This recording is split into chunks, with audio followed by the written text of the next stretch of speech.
Hi everyone, welcome to my YouTube channel, and today we are going to learn about nervous system. This topic is a very useful, so watch the full video carefully. Let's see. Question number first. Which part of the brain control voluntary movement? First है a cerebellum, second है medulla, third है cerebrum, fourth one is a pons. The correct answer is cerebrum. ठीक है, the correct answer is cerebrum. देखते हैं explanation क्या है. The cerebrum is a responsible for voluntary action. यहाँ पे क्वेश्चन बनता है what is voluntary and what is involuntary. Voluntary is a able to control self, involuntary is a unable to control self. ठीक है, तो इसमें कौन कौन से ऐसे एक्टिविटी जिसको आप कंट्रोल कर सकते हैं. फर्स्ट इसमें आपका मूविंग लिम्स, कोई भी लिम्स को आप मूव कर सकते हैं अपने अकॉर्डिंग. सेकेंड है स्पीकिंग, जॉ मूवमेंट. ठीक है, third one is a thinking. ये सारे आपके ऐसे एक्टिविटीज़ हैं जिसको आप क्या कर सकते हैं, सेल्फ से कंट्रोल कर सकते हैं. That is called voluntary movement. Then second one is a the part of the brain responsible for maintaining balance is. इसमें आपका cerebrum, cerebellum, hypothalamus and medulla oblongata. The correct answer is cerebellum. ठीक है, explanation देखते हैं. The cerebellum coordinate muscles activity. First इसमें आपका function है muscles की जो एक्टिविटीज़ है उसको कोऑर्डिनेट करने का काम करते हैं. सेकेंड है इसमें हैज़ मेंटेनिंग पोस्चर. ठीक है, देन थर्ड इसमें बैलेंस. फॉर एग्जाम्पल कोई पर्सन अगर स्टैंडिंग पोजीशन में खड़ा हुआ है, ठीक है, तो उसमें उसकी मसल्स की भी एक्टिविटी चाहिए रहेगी. ठीक है, उनके पोस्चर को मेंटेन करने के लिए भी चाहिए होगा और उसको बैलेंस बना के रखने के लिए. जैसे अगर पोस्चर मेंटेन है तो हम लेटराइज हो सकते हैं, ठीक है, बैकवर्ड हो सकते हैं या फिर फॉरवर्ड हो सकते हैं. ठीक है, अब बैलेंस अगर हमारा सही नहीं रहा तो हम क्या कर सकते हैं, गिर सकते हैं. ठीक है, तो यहाँ पे क्या होता है, इंजरी होने के चांसेस हैं. तो ये सारी जो आपके फंक्शंस होते हैं वो किसके, आपके सेरिबेलम के, जो एक पर्सन को कोई भी एक ही पोजीशन में स्टेबल होकर खड़े रहने में या कोई भी एक्टिविटी करने में हेल्प करता है. ठीक है, देन है third question. Which part of the brain regulate heart beat and respiration. First इसमें आपका मिड ब्रेन, सेकेंड आपका सेरिब्रम, थर्ड इसमें medulla oblongata, the last one is a cerebellum. इसका तो हमने पढ़ा था, पोस्चर था, मसल्स एक्टिविटी था, देन क्या था इसमें आपका एक लास्ट है जो बैलेंस है. ठीक है, तो यहाँ पे करेक्ट आंसर है आपका medulla oblongata. The medulla oblongata control involuntary function. हमने पहले भी डिस्कस किया था. ठीक है, involuntary that means unable to control self. ठीक है, हम खुद से कंट्रोल नहीं कर सकते. ठीक है, तो इसमें आपका एग्जांपल है heart beat, breathing and blood pressure. ये तीनों किससे रिलेट कर रहा है, आपके vital organ and vital function. Heart beat related to the heart, ठीक है, breathing related to the lungs and blood pressure related to the आपका फिर से हार्ट आया. ठीक है, द नेक्स्ट क्वेश्चन है आपका the largest part of the human brain is. First है इसमें mid brain, pons, cerebellum and cerebrum. The correct answer is cerebrum. ठीक है, देखते हैं explanation. The cerebrum make up about 85 of the brain weight. 85% जो आपका ब्रेन वेट होता है वो किसका होता है, बोल आपके सेरिब्रम का होता है. And is involve in higher cognitive function. ठीक है, अब कॉग्निटिव फंक्शन में क्या क्या इन्वॉल्व होता है आपका, एंगर हो गया, एंजाइटी हो गया. ठीक है, फिर क्या आपका डिप्रेशन हो गया. ठीक है, फिर क्या है इसमें आपका बहुत सारी चीज़ें होती है. ठीक है, एंगर है, एंजाइटी है, डिप्रेशन है, हैप्पी है, वर्थलेस, मतलब जितनी भी आपके इमोशनल जो भी चीज़ें आती है जो बैलेंस करके रखता है वो सारे फंक्शन किससे रिलेट है, आपके सेरिब्रम. और सेरिब्रम ही कौन सा एरिया आपका कवर करके रखा है, इसमें से 85%. ठीक है, मतलब कि आपके पूरे ब्रेन का जो वेट का 85% है वो एक अकेले किसका, आपका सेरिब्रम का है. ठीक है, द नेक्स्ट क्वेश्चन है आपका the brain is protected by. First skull, second है मेनिंजस, थर्ड है सेरिब्रोस्पाइनल फ्लूइड. ठीक है, लास्ट इसमें ऑल ऑफ द एबो. ठीक है, the correct answer is all of the एबो. क्यों आया, क्योंकि स्कल भी आपका क्या है, ब्रेन का ही पार्ट है, मेनिंजस भी क्या है आपका ब्रेन का ही पार्ट है, सीएसएफ फ्लूइड भी ब्रेन का पार्ट है. ठीक है, ये आपका सुपर मोस्ट आउटर कवरिंग होता है जो हार्ड सरफेस का होता है. मेनिंजस क्या होता है, just below the skull and एबो द ब्रेन. अब सीएसएफ फ्लूइड सिक्रेशन सबको पता है, ये कहाँ पे होता है, आपके फोर्थ वेंट्रिकल में कोराइड फ्लक्सस से क्या होता है, ये सिक्रीट होता है. और वहाँ पे क्या होता है, ब्रेन को जो आउटर मोस्ट कवरिंग से या कोई भी चीज़ से, सरफेस से हो गया, एरिया, ठीक है, वहाँ से अगर कोई ट्रॉमा है, इंजरी है या कोई इन्फेक्शन क्रॉस करता है या कोई न्यूट्रिशन का बैलेंस बना के रखना है या केमिकल बैलेंस बना के रखना है, उसके लिए कौन रिस्पॉन्सिबल होता है? आपका CSF फ्लूइड, ठीक है। देखते हैं explanation. The skull, meninges and CSF fluid all help protect the brain. Not only protect the brain, इसमें बहुत सारे फंक्शन होते हैं। न्यूट्रिशन के लिए होता है आपका, ठीक है, बैलेंस के लिए होता है, होम्योस्टेसिस के लिए होता है, ठीक है, सम टाइम में कुशन का भी काम करता है, ठीक है। देन नेक्स्ट है इसमें which lobe of the cerebrum is responsible for vision. First आपका फ्रंटल ब्रोकास एरियाज होते हैं जो कि मेमोरी के लिए होता है रिस्पॉन्सिबल, ठीक है। पेराइटल जो स्पेशली होता है आपके सेंसरी फंक्शंस के लिए। टेम्पोरल ये भी आपके क्या होते हैं, आपका मेन तो आपका विजन के लिए होता है, लेकिन कभी कभी क्या होता है मेमोरी के लिए होता है। Last one is the occipital, ठीक है। जो ऑक्सीपिटल होता है वो क्या होता है आपका मेन रिस्पॉन्सिबल होता है किसके लिए? आपके विजन के लिए। The occipital lobe processes visual information from the eye, ठीक है। जो भी आपकी आई में विजन है उसके लिए रिस्पॉन्सिबल होता है कौन सा? आपका ऑक्सीपिटल लोब, ठीक है। The fourth number of brain part, ठीक है। आपके लोब्स होते हैं, फ्रंटल होते हैं, पेराइटल होते हैं, टेम्पोरल होते हैं, ऑक्सीपिटल। ऑक्सीपिटल क्या आपका पोस्टीरियर लोब का आता है, ठीक है, पोस्टीरियर पार्ट में जो रिस्पॉन्सिबल होता है ओनली फॉर दी विजन, ठीक है। देन नेक्स्ट क्वेश्चन है आपका द हाइपोथैलेमस इज इन्वॉल्व इन, ठीक है। फर्स्ट है बैलेंस, ठीक है, बैलेंस का हमने पढ़ा था, कौन था आपका? Cerebellum. Emotions and temperature, hearing, hearing का कौन सा आपका? टेम्पोरल है, ठीक है। वॉलेंट्री मोमेंट के लिए भी ये हेल्प नहीं करता है, तो ये किसके लिए आपका? इमोशंस एंड टेम्परेचर रेगुलेशन, ठीक है। Explanation the hypothalamus control hormones, ठीक है, हार्मोन्स में जो भी आपके चेंजेस होते हैं उसको कंट्रोल करने में हेल्प करता है। देन है बॉडी टेम्परेचर, जिसमें आपके दो चीज़ें आती हैं, क्या क्या आता है आपका? थर्मोजेनेसिस एंड थर्मोलाइसिस, ठीक है। थर्मोजेनेसिस और थर्मोलाइसिस, इसमें एक में टेम्परेचर क्या होता है आपका फॉर्म होता है और दूसरे में क्या होता है उसका लाइसिस मतलब ब्रेक डाउन होता है, ठीक है। थर्ड है आपका इमोशनल रिस्पॉन्स, जो भी आपके बॉडी में इमोशनल रिस्पॉन्स आते हैं अकॉर्डिंग टू सिचुएशन, वो सारी चीज़ों के लिए कौन रिस्पॉन्सिबल होता है? आपका हाइपोथैलेमस। देन नेक्स्ट क्वेश्चन है आपका Which hemisphere of the brain is dominant in language for the most people, ठीक है।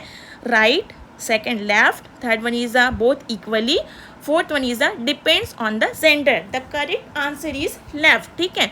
For most people the left hemisphere handle language, ठीक है। मोस्टली सबके में कौन सा रहता है आपका? बोले लेफ्ट, ठीक है। स्पेशली जो राइट हैंडेड इंडिविजुअल है, ठीक है, और हम जनरली कॉमनली सबका क्या होता है कि सब राइट हैंडेड होते हैं, ठीक है। तो जितने भी राइट हैंडेड वाले पर्सन्स होते हैं, ठीक है, उसके लिए डोमिनेट हैंड कौन सा होता है? आपका लेफ्ट हेमिस्फीयर होता है।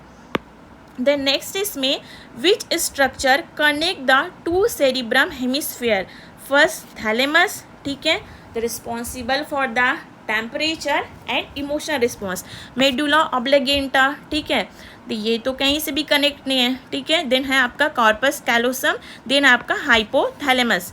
तो correct answer is the corpus callosum. The corpus callosum is a thick band of the nerve fibre that connect the two brain hemisphere. जो कार्पस कैलोसम होता है वो किस चीज़ का रहता है? बोला आपके नर्व फाइबर का, ठीक है। नर्व फाइबर का क्या होता है? थिक बैंड होता है, ठीक है, जो किससे कनेक्ट रहता है? बोल रहे हैं टू ब्रेन हेमिस्फीयर से, ठीक है, that is called corpus callosum, ठीक है। तो नेक्स्ट इसमें आपका Broca's areas is associated with, first इसमें स्मेलिंग, सेकेंड इसमें हियरिंग, थर्ड आपका speech, last one is a vision, ठीक है। अब स्मेल के लिए कौन होता है? आपके सेंसरी के लिए मैंने बताया था पेराइटल, ठीक है। हियरिंग के लिए कौन सा होता है? आपका टेम्पोरल। स्पीच प्रोडक्शन के लिए भी समटाइम्स कौन सा होता है? आपका बोल रहे हैं, ये आपका करेक्ट आंसर है, ठीक है। यहाँ पे लिखा है आपका Broca's areas, that means frontal areas, frontal bone, frontal lobes, ठीक है, क्योंकि विजन के लिए कौन सा होता है? आपका ऑक्सीपिटल होता है। Broca's areas in the left frontal lobes, ठीक है, फ्रंटल में भी आपका क्या है? एक लेफ्ट है, एक आपका राइट है, तो ये कहाँ पे रहता है? आपका बोल रहा है लेफ्ट फ्रंटल लोब्स, ठीक है। Is a essential for forming speech, ठीक है, जो भी स्पीच फॉर्म होता है, ठीक है, जो बाहर हम स्पीकिंग करते हैं उसके थ्रू हमारे इमोशंस बाहर होते हैं, तो उसके लिए कोई सेंटर, कोई एरिया है जो फॉर्म होता है, that is called Broca's areas, जो आपके फ्रंटल लोब पे लेफ्ट साइड पे सिचुएटेड होता है. देन है which of the following is the function of the frontal lobe. ठीक है, फर्स्ट इसमें विजुअल प्रोसेसिंग, सेकेंड इसमें बैलेंसिंग, थर्ड इसमें planning and discussion making, the last one is a sensory reception. अब इसमें देखते हैं विजुअल. विजुअल के लिए कौन रिस्पॉन्सिबल है आपका? Last occipital. ठीक है, बैलेंस के लिए कौन सा रिस्पॉन्सिबल है आपका? समटाइम आपका टेम्पोरल. ठीक है, देन है इसमें आपका planning and decision making. Yes, correct answer is a planning and decision making. Because मैंने बताया था जितने भी आपके कॉग्निटिव है, स्पीच है, ठीक है, कॉग्निटिव में सारी फंक्शन आ जाते हैं. देन है आपका सेंसरी. सेंसरी में कौन सा आता है आपका? पेराइटर, जिसमें पेन है, टच है, ये सारी चीज़ें. देखते हैं इसका explanation. The frontal lobe control thinking, problem solving and personality. ठीक है, अब इसमें लिखा है thinking related to the cognition. ठीक है, problem solving related to the cognition and personality. ये सारी चीज़ें का अगर हम कंपोजिशन देखते हैं तो इसको क्या बोलते हैं हम? कॉग्निटिव फंक्शनिंग बोलते हैं. ठीक है, जिसमें हम क्या रहता है, हमारी थिंकिंग होती है, मेमोराइज होती है, अटेंशन होता है, प्रॉब्लम सॉल्विंग होता है. ठीक है, देन पर्सनालिटीज़ होती है, ये सारी चीज़ें आती है. देन है question number 12. The brain and spinal cord together make up the. ठीक है, अब इसमें देखते हैं. फर्स्ट इसमें सेंट्रल नर्वस सिस्टम, सेकेंड आपका पेरिफेरल नर्वस सिस्टम, थर्ड इसमें autonomic nervous system, then last one is a somatic nervous system. The correct answer is central nervous system. Explanation देखते हैं. The central nervous system include brain and spinal cord. ठीक है, हम जब CNS का structure देखते हैं तो इसमें क्या आता है आपका? ब्रेन आता है और स्पाइनल कॉर्ड. ठीक है, फिर उसके बाद क्या होता है आपका? फर्स्ट होता है आपके स्पाइनल, उसमें ब्रेन में सेंट्रल नर्वस सिस्टम, देन दूसरा होता है आपका पेरिफेरल नर्वस सिस्टम. ठीक है, पेरिफेरल में क्या क्या होता है आपका? सबको पहले से पता ही है, क्वेश्चन बहुत ईजी है. ठीक है, तो यहाँ पे हम देखते हैं आपका कौन सा? ब्रेन और स्पाइनल कॉर्ड, जो किससे रिलेटेड करता है? आपके सेंट्रल नर्वस सिस्टम से. ठीक है, तो नेक्स्ट है इसमें आपका question number 13. Which cell protect neurons in the brain. कौन सा सेल है, ठीक है, जो क्या करते हैं? प्रोटेक्ट करता है कहाँ पे? Neuron in the brain. अब इसमें देखते हैं फर्स्ट आपका एस्ट्रोसाइट, सेकेंड इसमें RBC, देन एपिथेलियल सेल है ना, गॉबलेट सेल. ठीक है, ये तीनों तो कहीं से रिलेट नहीं करना. RBC related to the blood. ठीक है, epithelial cells related to the cell classification, goblet cell is a further classification of the cells. ठीक है, तो यहाँ पे आपका मेन आंसर जो है एस्ट्रोसाइट्स है. देखते हैं explanation. The astrocyte are a glial cell. कौन सा सेल है? Glial cell that support and protect neuron in the central nervous system. जो सेंट्रल नर्वस सिस्टम में आपके ब्रेन और स्पाइनल कॉर्ड है, उसमें न्यूरॉन्स है, मल्टी फंक्शन ऑफ न्यूरॉन्स. ठीक है, उसको प्रोटेक्ट एंड सपोर्ट. ठीक है, फर्स्ट आपका सपोर्ट है, सेकेंड आपका प्रोटेक्ट है. इसके लिए रिस्पॉन्सिबल होता है कौन सा? आपका एस्ट्रोसाइट सेल. ठीक है, देन नेक्स्ट इसमें question number 14. Which part of the brain act as a relay centre for sensory information. First इसमें हाइपोथैलेमस, सेकेंड इसमें थैलेमस, सी है pons, then last one is a medulla. The correct answer is a thalamus. Explanation. The thalamus relays sensory impulses to the cerebral cortex. ठीक है, अब यहाँ पे क्या आपका जो रिले सेंटर है for the sensory information. Sensory that means आपका कौन सा है? आपका विजन है, ठीक है, टच है, स्मेल है, टेस्ट है. ठीक है, ये सारे आपके क्या है? सेंसरी इंफॉर्मेशन होते हैं. ठीक है, इसके लिए रिस्पॉन्सिबल कौन सा होता है? आपके थैलेमस होता है, बोल रहे हैं. ठीक है, the limbic system is primarily involved in. First one is reflexes, second one is emotions and memory, then C है hearing, D है motor control. The correct answer is emotions and memory. ठीक है, लिम्बिक सिस्टम में आपका जो functions होते हैं या इन्वॉल्व चीज़ें होती हैं जो प्राइमरी रिस्पॉन्सिबल होते हैं, इसमें है emotions and memory. The limbic system control emotion responses and memory formation. अब आपके बॉडी में नर्वस सिस्टम में लिम्बिक सिस्टम होते हैं. ठीक है, जहाँ पे क्या होते हैं? बहुत सारे इमोशंस को कंट्रोल करना होता है, इमोशनल रिस्पॉन्स को, जिसमें क्या होता है? जब भी आप बहुत ज़्यादा हैप्पी होते हैं, ठीक है, या फिर सैड होते हैं या फिर एंगर होते हैं, आप डिप्रेसिव कंडीशन में जाते हैं, तो जो भी आपके रिस्पॉन्सेज होते हैं ये कंडीशन में उसको बोलते हैं हम इमोशनल रिस्पॉन्स, ठीक है। तो ये कौन कंट्रोल करता है बोले आपके लिम्बिक सिस्टम। देन साथ ही साथ मेमोरी फॉर्मेशन, ठीक है, आप किसी भी चीज़ों को मेमोराइज करते हैं, ठीक है, पास्ट की चीज़ों को, प्रेजेंट की चीज़ों को, तो वो जो उसका फॉर्मेशन होता है वो कौन सा सिस्टम में होता है, आपके लिम्बिक सिस्टम में।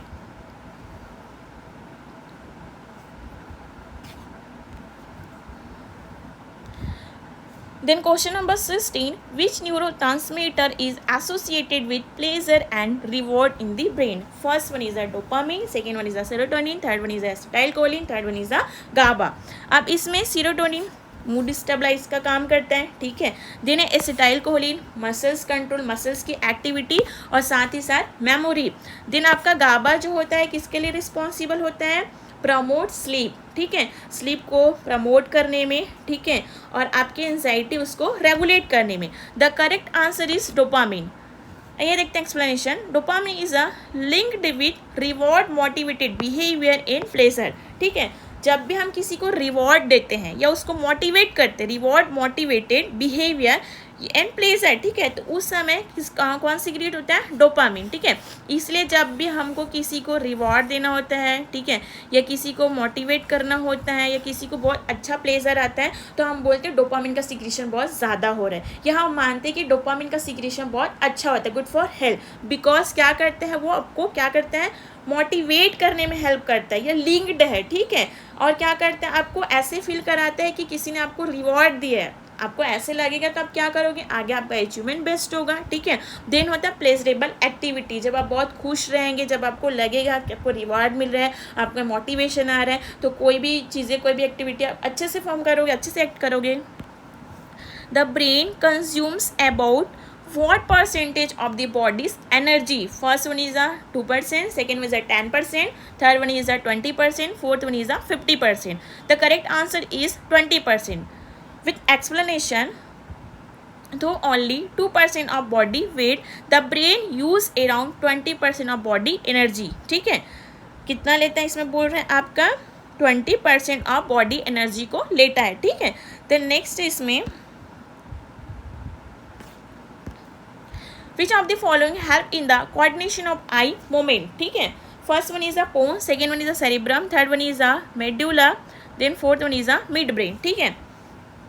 सेरिब्रम का हमने पहले प्रीवियसली रीड किया है, ठीक है, इसका फंक्शन क्या है, मेडुला ऑब्लिगेंटा का भी पता है, ठीक है, रेस्पिरेटरी कंट्रोल में और हमारे सर्कुलेटरी कंट्रोल में हेल्प करता है, जो भी हमारे हार्ट बीट होते हैं, हार्ट के फंक्शन, ब्लड प्रेशर होते हैं, ठीक है, ब्रीथिंग होते हैं। अब यहाँ पे करेक्ट आंसर आपका है मिड ब्रेन। विथ एक्सप्लेनेशन, इसमें the midbrain control reflexes related to the vision in eye movement. Reflexes तो बहुत सारे टाइप के होते हैं, ठीक है, जो हमको क्या मिलता है, by birth to end of the life, ठीक है। तो यहाँ पे रिफ्लेक्सेस में आपके रिलेट करते हैं only vision in I moment, ठीक है। अब आई में मोमेंट्स होते हैं, फॉर एग्जांपल ब्लिंकिंग, कौन सा होता है आपका, ब्लिंकिंग। तो ये क्या है, आपके टाइप ऑफ रिफ्लेक्सेस है जो डिसअपियर कभी नहीं होता है, लाइफ लॉन्ग रहता है, एक बर्थ से आपको मिलता है और ये क्या होता है, लाइफ लॉन्ग होता है। तो ये जो आपकी रिफ्लेक्सेस होता है उसको कंट्रोल करने में कौन हेल्प करता है, मिड ब्रेन। अगर ये रिफ्लेक्सेस अगर कंट्रोल नहीं करता तो कोई भी चीज़ें आउटर सरफेस से कोई भी फॉरेन बॉडीज आपके आई में एंटर करते हैं